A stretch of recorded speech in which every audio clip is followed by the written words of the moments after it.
এই সমাজের কিছু ছেঁচড়া পোলাপানের জন্য আজকে আমাদের গেমটা শেষের পথে। মানে কিছু যদি কেউ ব্যাক নেই কিংবা কোনো কিছু যদি হয় তাহলে বলবে যে আমাদের ওল্ড লিজেন্ড আর নাই, বাংলাদেশের গর্ব নাই, মালোমান নাই। ভাই কোন কারণে নাই? বিটুকে বিএনএল আর নাই, মানে আমাদের মাঝে নাই। যে ওল্ড ক্রিয়েটর ছিল তারা নাই, সবাই গেম থেকে লিভ নেছে। কিসের জন্য লিভ নেছে জানিস? আগে যেখানে একটা গেম প্লে ক্রিয়েটরের ভিডিওতে ভিউ হতো 1 লাখ 2 লাখ 3 লাখ 1 মিলিয়ন করে ভিউ হতো, এখন 30কে 20কে 10কেও করে হয় না। কিসের জন্য হয় না জানিস? তোরা একটা মেয়ের আইডি পেলেস উড়াধুরা সাপোর্ট করিস, মানে সে মেয়ের মনে একবারে বউ ভাবিস নিজের, মানে মেয়েদেরকে পাইলে তোদের মাথায় আর কাজ করে না। ভাই কিসের জন্য?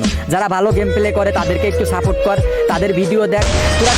তোরা একটা মেয়ের আইডি পাইলে তোদের মাথায় আর কাজ করে না। আর অবশেষে একটা স্ট্যাটাস দিবি যে আমাদের বিটুকে নাই গেমে, আমরা আর গেম খেলবো না, আমাদের গেমিং কমিউনিটিটা শেষ হয়ে যাচ্ছে।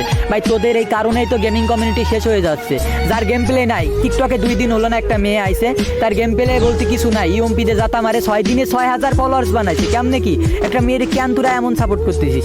আবার যদি কেউ গেমিং কমিউনিটি থেকে লিভ নেই তখন বলবি আমাদের ওল্ড লিজেন্ড ব্যাক নিছে, আমরা আর গেমটা আর খেলবো না। ভাই তোদের মতো বেদক পোলাপানের জন্য আজকে গেমিং কমিউনিটিটা শেষ।